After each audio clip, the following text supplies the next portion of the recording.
சிவகாமியின் சபதம், அதையும் எவ்வளோ படித்திருந்தால் சிவகாமியின் சபதத்தையும் எம்ஜிஆர் படமாக்க நினைச்சிருக்காரு.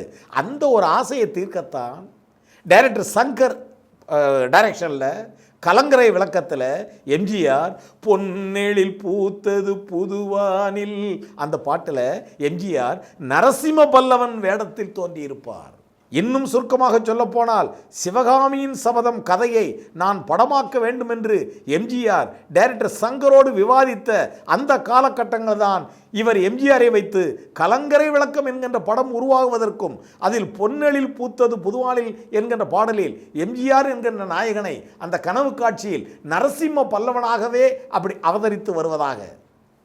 ஆக எத்தனையோ தமிழ் இலக்கியங்களை படித்தவர், எத்தனையோ படங்களில், சந்திரோதயம் படத்தில் கூட சந்திரோதயம் ஒரு பெண்ணானதோ பாட்டில் கூட வாலி எம்ஜிஆர் நாயகன் என்பதால் ஒரு வரி எழுதியிருப்பார். மணக்கின்ற தமிழ் மண்ணில் விளையாடவோன்னு ஒரு வார்த்தை வரும்.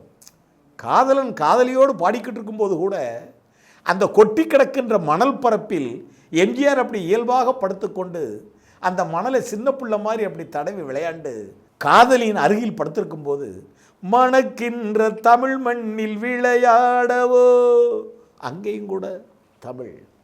அது மட்டுமா, பறக்கும் பாவை படம், டிஆர் ராமண்ணா படம், கண்ணதாசன் பாட்டு, கல்யாண நாள் பார்க்க சொல்லலாமா, அந்த பாட்டில் கூட காதலனும் காதலியும், அதுக்குள்ள சரணம் கண்ணதாசன் இருக்காரு, எம்ஜிஆர் நாயகன் அல்லவா, எப்படி எழுதுன்னு தெரியும்.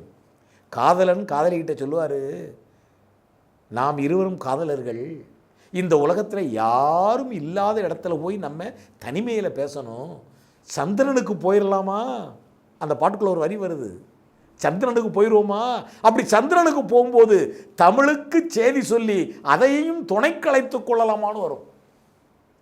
சந்திரனை தேடி சென்று குடியிருப்போமா, அப்படியே தமிழுக்கு செய்தி சொல்லி அழைத்து கொள்வோமா.